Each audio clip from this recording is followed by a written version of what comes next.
नवेम्बर मासरे पुणी ओडिशा को बात्या भय अक्टोबर रे दाना रचिथिला तांडव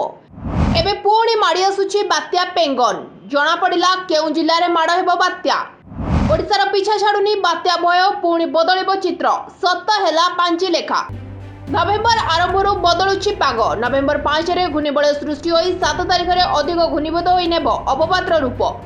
एबे पांची रे लेखा होइथिबा कथा सत होउछि भुवनेश्वर और कटक रे सकाळु सकाळु प्रबल वर्षा होइछि आ आज घन कुहुडी चादर परि घोड़ाई देछि अधा ओडिसा को दाना ठारू आउरी भयंकर रूप देखाइबो नवेम्बर बात्या तेबे पांची रे लेखा थिला जे नवेम्बर 5 रे घूर्णिबलय सृष्टि हेबो ताहा सत होइछि नवेम्बर 5 रे घूर्णिझड़ 15 मध्य रे बात्या हेबो दाना ठारू आउरी भयंकर रूप देखाइबो एहागु नै पुणी ओडिशावासी मन में छनका बसलाणी आसंता 5 तारिख दक्षिण बंगोपसागर में घूर्णिबलय सृष्टि हेबो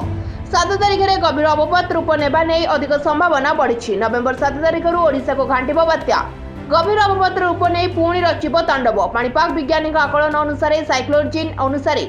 अवपात अधिक घनीभूत हेबार संभावना मात्र 33% रही तेबे लघुचापर प्रभाव ओडिशा उपरे पड़िबनी रायगड़ा मालकानगिरी कोरापुट नवरंगपुर कलाहांडी और कंधमाल जिले में हालुकारु मध्यम धरणर वर्षा हेबा नै संभावना रही आसंता 6 तारिख में किछि जिले में वर्षा होइपारे एथिसह 7 तारिख में मयूरभंज कोरापुट में वर्षा संभावना रही या प्रभाव में 7 तारिख रु 11 तारिख मध्य प्रबल वर्षा अति प्रबल वर्षा रे परिणत हेबो तेबे नवेम्बर आसिबाकु थिबा ओडिशा उपरे एते प्रभाव पकाइबो नै बोली कहै जाउछि bureau report live life Odia.